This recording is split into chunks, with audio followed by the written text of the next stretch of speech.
بسم اللہ الرحمن الرحیم، الصلاۃ والسلام علیک یا سیدی یا رسول اللہ وعلی آلک و اصحابک یا سیدی یا خاتم النبیین۔ قصیدہ بردہ شریف کا آج ہمارا سبق نمبر 3 ہے۔ آئیے اشعار کو سماعت کرتے ہیں۔ فما لعينيك قل تكففا همتا وما لقلبك قل تستفق يهي أيحسب الشاب أن الحب منكتم ما بين منسجم منه ومضطرم۔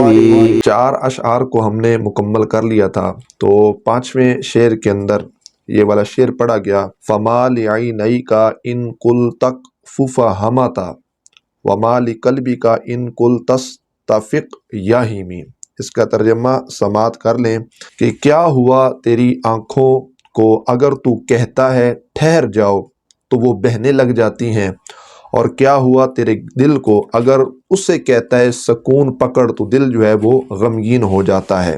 مطلب یہ ہے عشاقان مصطفیٰ علیہ السلام اس کی جو وضاحت اور شرح کرتے ہیں کہ اگر تیرا گریہ مطلب تیرا رونا معشوق کے فراق، معشوق کی جدائی میں نہیں ہے تو تیری آنکھوں سے کیوں بے اختیار آنسو جو ہوتے ہیں وہ جاری ہو جاتے ہیں، اور کیوں تیرا جو دل ہے وہ غمگین ہو جاتا ہے۔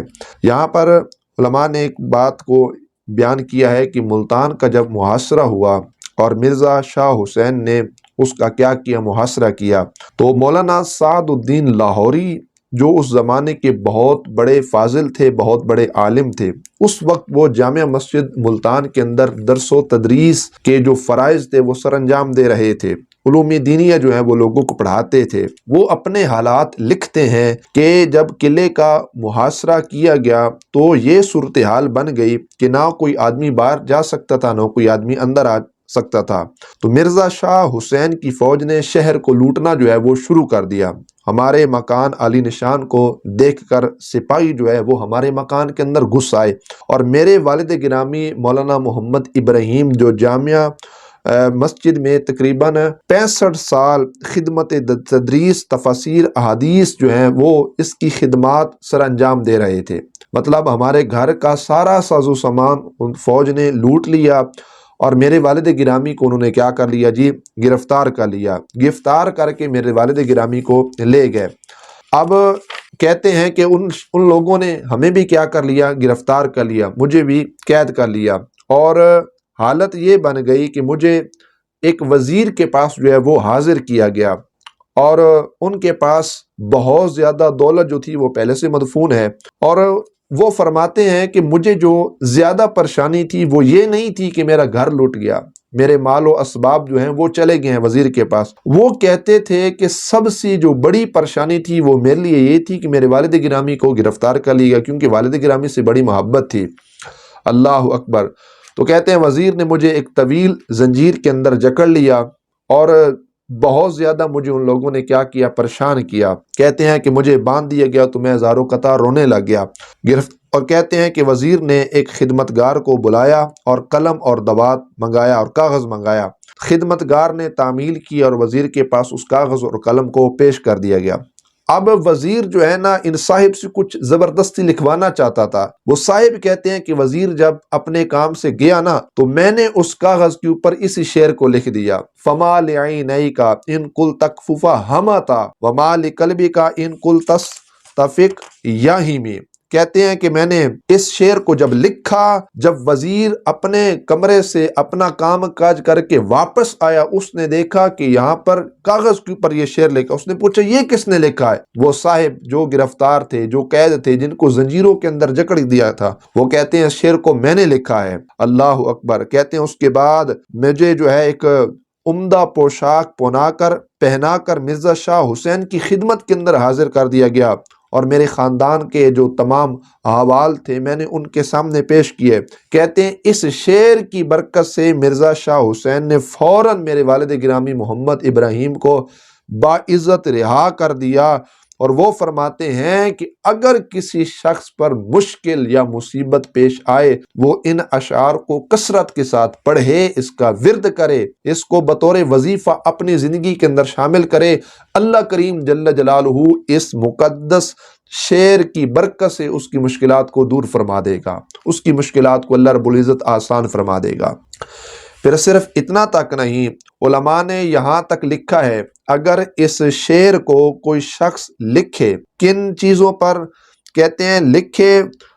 جانوروں کے لحاظ سے، کہ اگر جانور پریشان کرتے ہوں یا جانور بیمار ہوں یا جانوروں کے اندر کوئی مرض پایا جاتا ہو، ان شعروں کو چینی یا شیشے کے پیالے میں بارش کے پانی سے لکھ کر جانوروں کو اگر پلایا جائے، اگر جانور بیمار ہوں گے تو جانور صحت یاب ہو جائیں گے، اگر جانور جو ہیں وہ تنگ کرنے والے ہوں تو وہ جانور مالک کے لیے مطیع اور فرما بردار بن جائیں گے۔ اور ان اشعار کو لکھ کر جو شخص تقریر کرتے وقت اس کی زبان میں لکنت ہو، اٹکتی ہو زبان رکتی ہو، ان اشعار کو لکھ کر تعویذ بنا لیا جائے اور وہ مقرر اور وہ خطیب اور وہ عالم اپنے بازو کے اوپر باندھ لے، اللہ رب العزت جل جلالہ اس کی زبان سے جو لکنت ہوگی، جو رکنا پن ہوگا، جو رکاوٹ ہوگی، اس رکاوٹ کو دور فرمائے گا اور اس عالم اور اس خطیب کی زبان کو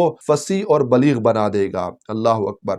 اور یہاں تک کہا کہ اگر کوئی مصیبت زدہ اس کو پڑھے، اللہ رب العزت اس کی مصیبت کو کیا کرے گا جی؟ دور کرے گا۔ اگلے شعر کے اندر کیا کہا گیا؟ اَيَحْسَبُ الصَّبُّ ان الحب منقاتم ما بین منساجم منہ ومدتارمی۔ اس کو دونوں لحاظ سے بھی پڑھا جا سکتا ہے، مدتارمی مدتارمی، مفعول کے لحاظ سے بھی اور فاعل کے لحاظ سے بھی، دونوں انداز میں اس کو پڑھا جا سکتا ہے۔ اس کا معنی کیا بنے گا؟ کیا گمان کرتا ہے عاشق یا رونے والا کہ محبت کا راز پوشیدہ رہ جائے گا جبکہ وہ عاشق اشک جاری اور قلب بے قرار کے درمیان ہے۔ علماء عشاق نے اس کی وضاحت کو یوں ذکر کیا ہے کہ عاشق یقیناً جانتا ہے کہ جس حالت میں وہ آنکھوں سے آنسو بہا رہا ہے تو یقیناً وہ بڑے معتبر دو چیزوں کو وہ گواہ بنا رہا ہے، اور وہ دو چیزیں کیا ہیں؟ وہ اس کی آنکھ کے آنسو ہیں اور اس کے دل کا تڑپنا ہے۔ ان چیزوں کو وہ گواہ بنا کر اظہار محبت کر رہا ہے۔ تو یہ ہمارے اشعار مکمل ہوئے۔ کریم رب عمل کی توفیق نصیب فرمائے اور حضرت امام بصیری علیہ الرحمہ آپ کی درجات بلند فرمائے اور آپ کی قبر انور پر اللہ رب العزت اپنی کروڑوں رحمتوں برکتوں کا نزول فرمائے۔ وآخر دعوانا ان الحمد للہ رب العالمین۔